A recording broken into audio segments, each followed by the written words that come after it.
22 million black victims of Americanism are waking up, and they're gaining a new political consciousness, becoming politically mature.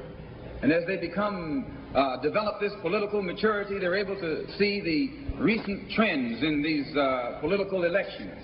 They see that the whites are so evenly divided that every time they vote, the race is so close they have to go back and count the votes all over again. And which means that any block, any minority that has a block of votes that stick together is in a strategic position. Either way you go, that's who gets it. You're in a position to determine who'll go to the White House and who'll stay in the doghouse. You're the one who has that power.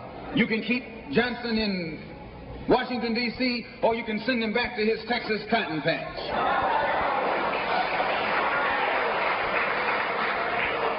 You're the one who sent Kennedy to Washington. You're the one who put the present Democratic administration in Washington, D.C. The whites were evenly divided. It was the fact that you threw 80% of your votes behind the Democrats that put the Democrats in the White House. When you see this, you can see that the Negro vote is the key factor. And despite the fact that you are in a position to be the determining factor, what do you get out of it? The Democrats have been in Washington, D.C. only because of the Negro vote. They've been down there 4 years. And all other legislation they wanted to bring up, they brought it up and gotten it out of the way, and now they bring up you. And now they bring up you. You put them first, and they put you last. Because you're a chump.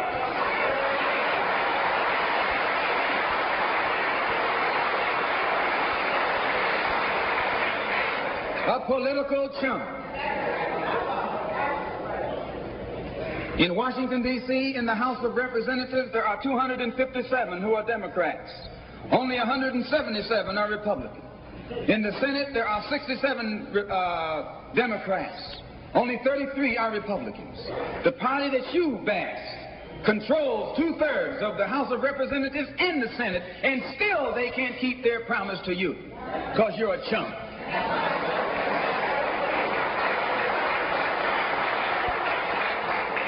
Anytime you throw your weight behind a political party that controls 2/3 of the government, and that party can't keep the promise that it made to you during election time, and you're dumb enough to walk around continuing to identify yourself with that party, you're not only a chump, but you're a traitor to your race.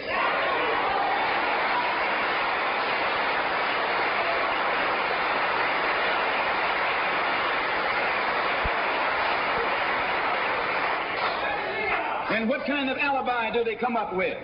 They try and pass the buck to the Dixiecrats. Now, back during the days when you were blind, deaf, and dumb, ignorant, politically immature, naturally you went along with that. But today, as your eyes come open and you develop political maturity, you're able to see and think for yourself.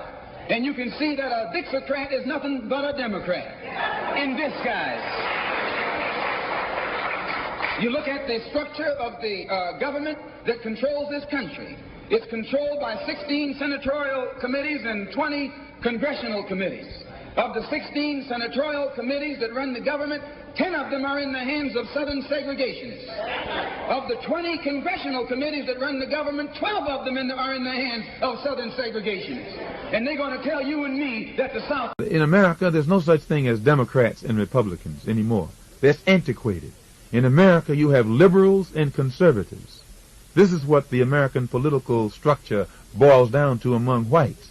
The only people who are still living in the past and thinks in terms of I'm a Democrat or I'm a Republican is the American Negro. He's the one who runs around bragging about party affiliation, and he's the one who sticks to the Democrat or sticks to the Republican. But white people in America are divided into two groups, liberals and Republicans. Rather liberals and conservatives. And when you find white people vote in the political picture, they're not divided in terms of Democrats and Republicans. They're divided consistently as conservatives and as liberals. The Democrats who are conservatives vote with Republicans who are conservatives. Democrats who are liberals vote with Republicans who are liberals. You find this in Washington, D.C. Now, the white liberals aren't white people who are for independence, who are liberal, who are moral, who are ethical in their thinking. They are just a faction of white people who are jockeying for power, the same as the white conservatives are a faction of white people who are jockeying for power.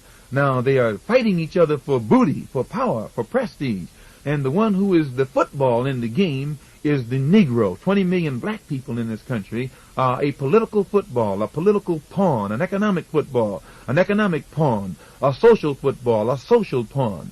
And the liberal element of whites are those who have perfected the art of selling themselves to the Negro as a friend of the Negro, getting the sympathy of the Negro, getting the allegiance of the Negro, getting the mind of the Negro. And then the Negro sides with the white liberal, and the white liberal uses the Negro against the white conservative. So that anything that the Negro does is never for his own good, never for his own advancement, never for his own progress. He's only a pawn in the hands of the white liberal. The worst enemy the Negro has is this white man who runs around here drooling at the mouth, professing to love Negroes and calling himself a liberal. And it is following these white liberals that has perpetuated problems that Negroes in America have. If the Negro wasn't taken, trapped, tricked, deceived by the white liberal, then Negroes would get together and solve our own problems. It was the white liberals that come up with the Civil War, supposedly, they say, to solve the Negro, the slave question. Lincoln was supposedly a white liberal. When you read the true history of Lincoln, he wasn't trying to free any slaves. He was trying to save the Union. He was trying to save his own party. He was trying to conserve his own power. And it was only after he found he couldn't do it without freeing the slaves that he came up with the Emancipation Proclamation. So right there you have deceit of white liberals making Negroes think that the Civil War was fought to free them. You have the deceit of white liberals making Negroes think that the Emancipation Proclamation actually freed the Negroes. And then when the Negroes got the Civil War and they found out they weren't free, the Emancipation Proclamation, they found out they still weren't free. They began to get dissatisfied and unrest. They come up with the same white liberals came up with the 14th Amendment, supposedly to solve the problem. This came about, the problem still wasn't solved, because the white liberals is only a political trick. Civil War, political trick. Emancipation Proclamation, political trick. 14th Amendment to this raggedy Constitution, a political trick. Then when the Negroes begin to develop intellectually again and realize that their problem still wasn't solved and unrest began to increase, the Supreme Court, another so-called political trick, came up with what they call a Supreme Court desegregation decision. And they purposely put it in a language. Now you know, sir, that these men on the Supreme Court are masters of the King's English, masters of legal phraseology, and if they wanted a decision that no one could get around, they would have given one. But they gave their Supreme Court desegregation decision in 1954 purposely in a language, phraseology, that enabled all of the crooks in this country to find loopholes in it that would keep them from having to enforce the Supreme Court desegregation decision. So that even after the decision was handed down, our problem has still not been solved. And I only cite these things to show you that in America, the history of the white liberal has been nothing but a series of trickery designed to make Negroes think that the white liberals were going to solve our problem. And it's beginning to teach the black man that our problem will never be solved by the white man. That the only way our problem will be solved is when the black man wakes up, cleans himself up, stands on his own feet, stops begging the white man, and takes immediate steps to try and do for ourselves the things that we've been waiting for the white man to do for us. Once we do them for ourselves, once we think for ourselves, once we see for ourselves, then we'll be able to solve our own problems and we'll be recognized as human beings all over this earth.